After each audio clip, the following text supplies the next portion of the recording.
राज्यपाल शिव प्रताप शुक्ला ने कहा कि प्रधानमंत्री नरेंद्र मोदी ने मोटे अनाज को अंतर्राष्ट्रीय स्तर पर श्री अन्न की पहचान दी है। भारत की भूमि को श्री यानी लक्ष्मी कहा जाता है। उन्होंने कहा कि भारत में मोटे अनाज को किसानों द्वारा पहले खेतों में उगाया जाता था। समय परिवर्तन के साथ इसमें कमी आई। किसानों को मोटा अनाज लगाने का लाभ प्राप्त नहीं होता था, लेकिन अब लाभ मिलना शुरू हो गया है। मोटे अनाज को विकसित करने के लिए जहाँ केंद्र सरकार कार्य कर रही है, तो वहीं हिमाचल प्रदेश की सरकार को भी प्रयत्न करना चाहिए।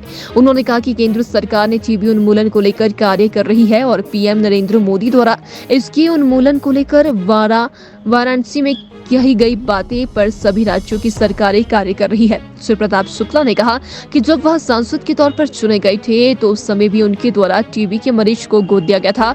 वहीं अब राज्यपाल के तौर पर हिमाचल में भी उनके द्वारा टीबी के मरीज को गोद लेकर इसके उन्मूलन को लेकर प्रयत्न किया जाएगा। मुझे लगता है कि इसके लिए बिल्कुल प्रयत्न करना चाहिए और आदरणीय प्रधानमंत्री जी ने इसको श्री अन्न की बात कही है। श्री अन्न, और श्री तो भारत की भूमि की मतलब लक्ष्मी को कहा जाता है।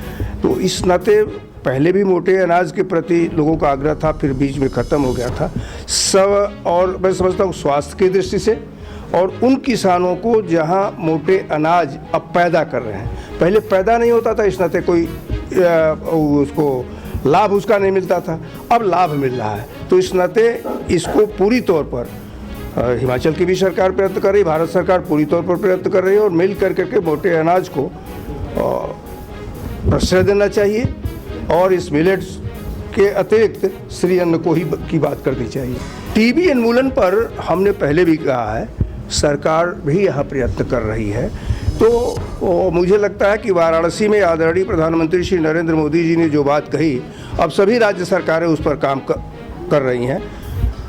हम लोग भी, जब मैं मेंबर ऑफ पार्लियामेंट था तो भी गोद लिया हुआ था टीबी के मरीज को, और अब इधर आकर के एक राज्यपाल के नाते भी पहले भी राज्यपाल किए हैं, सरकार भी कर रही है और हम भी गोद ले करके के इसके उन्मूलन के लिए जितना भी प्रयत्न करना चाहिए। मैं इसके पहले भी एक ज़िले में जा कर के वहाँ बता चुका हूँ, वहाँ अच्छा काम हो रहा है, उस पर जो है लोग लगे हुए हैं। और मुझे लगता है कि सब लोग अगर ध्यान दें तो टीबी कोई बहुत बड़ी बात नहीं है। 25 तक की दूर करने की बात आई कि टीबी को भारत से दूर करेंगे, टीबी भगाओ भारत बचाओ, तो अब उसके पहले भी हम हिमाचल में कर सकते हैं। मुझे यह केंद्र तो बहुत अच्छा लगा है और बच्चियों का परफॉर्मेंस भी मुझे बहुत अच्छा लगा है। मुझे लगता है कि जिस प्रकार से वो बाहर भेज करके उनको प्राइज इत्यादि दिलाया गया है, उन्होंने जीता है, तो वो अभिभूत करने वाला है। मैं समझता हूँ कि इनको और संरक्षण देने की आवश्यकता है और सरकार दे भी रही है, तो ताकि ये आगे बढ़े। जहाँ तक हिमाचली संस्कृति के विषय में है, यह देवभूमि है, स्वाभाविक है आप सभी लोग इस देवभूमि के निवासी हो और मैं आपका पार्ट अब बन गया हूँ। तो इस नाते हम सब लोग साथ साथ रह करके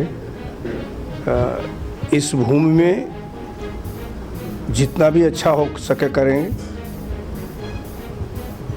एक चीज़ ज़रूर मैं कहना चाहूँगा आपसे भी, जो आते ही मुझे जानकारी हुई थी, जिसको मैं आप लोगों की भी मदद लेना चाहता हूँ, कि समाज में जो नशा का वो व्याप्त है, उस पर गंभीरतापूर्वक पूरे समाज के लोगों को मिल करके काम कर करके इसे दूर करना चाहिए।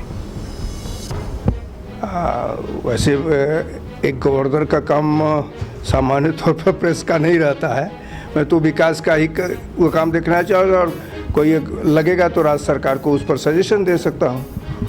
लेकिन मैं ये ज़रूर कह रहा हूँ कि राज्य सरकार भी प्रयत्न कर रही है, हम लोग भी प्रयत्न करें, आप सब लोग भी प्रयत्न करें, और हिमाचल अगर देवभूमि है तो उसकी पवित्रता उसी तरह से बनी रहे।